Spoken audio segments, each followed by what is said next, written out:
কক্সবাজারে প্রথম দিন আমরা কি করলাম, কোথায় কোথায় ঘুরলাম সেটা নিয়ে হচ্ছে আজকের ভিডিও। সো হ্যালো এভরিওয়ান, আসসালামু আলাইকুম, welcome to my new another blog. I hope আপনারা সবাই ভালো আছেন। আমি এবং আমার হাজব্যান্ড আল্লাহ তাআলার অশেষ রহমতে ভালো আছি। তো সকালবেলা ঘুম থেকে উঠে আমরা দুজনে রেডি হয়ে চলে আসলাম সমুদ্রের কাছে। তো সমুদ্রের কাছে এসে চোখ পড়লো এই বাইকের দিকে। তো আমার অনেক দিনের ইচ্ছা ছিল বাইক রাইড করব সমুদ্রের কাছ দিয়ে, তো সেই ইচ্ছাটাও পূরণ হলো। তো বাইক রাইড করতে করতে সমুদ্রের এই অপূর্ব সুন্দর দৃশ্যটা আমরা উপভোগ করলাম। তো হচ্ছে আমরা দুজন প্রায় অনেকক্ষণ বাইক রাইড করার পরে আমরা বিচের পাশে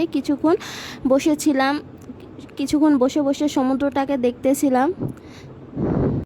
তারপরে আমি আমার হাজব্যান্ড এখান থেকে হালকা পাতলা কিছু খেয়ে আমরা হোটেলে গিয়ে নাস্তা করে নিলাম। আমাদের হোটেল থেকে এই ব্রেকফাস্টটা দেওয়া হয়েছিল। তো নাস্তা করার শেষে আমরা রেডি হয়ে আবার বেরিয়ে যাই মেরিন ড্রাইভের উদ্দেশ্যে। তো আমরা যেদিন গিয়েছিলাম সেদিন প্রচুর বৃষ্টি ছিল, বৃষ্টির কারণে আসলে সেইভাবে আমরা ঘুরতে পারিনি। তো তাও আমাদের খুবই ভালো লেগেছে। আমরা গিয়েছিলাম ইনানি বিচ, পাটুয়া টেক ও হিমছড়িতে।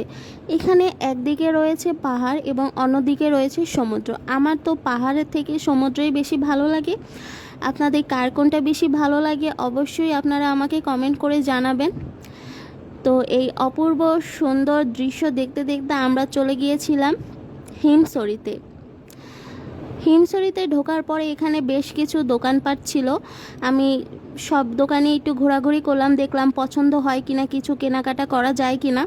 তো সেরকম কিছু পছন্দ না হওয়াতে আমরা এখান থেকে 30 টাকা করে টিকিট কেটে আমরা পাহাড়ে উপরে উঠি। আমি আপনাদের সাজেস্ট করব যাদের অ্যাজমা বা শ্বাসকষ্টের প্রবলেম আছে তারা অবশ্যই পাহাড়ের উপরে ওঠা থেকে বিরত থাকবেন, না হলে আপনাদের খুবই কষ্ট হয়ে যাবে। তো পাহাড়ের উপরে উঠে আমরা এই সমুদ্রের সুন্দর দৃশ্যটা আমরা দেখতে পেলাম। তো পাহাড়ের থেকে নেমে আমরা দেখতে চলে যাই এই ঝর্ণা। তো এই হচ্ছে সেই ঝর্ণা দেখার পরে আমরা বের হওয়ার সময় এখানকার কিছু খাবার খেয়ে চলে যাই। তো আজকের ব্লগটা এই পর্যন্তই। আল্লাহ হাফেজ।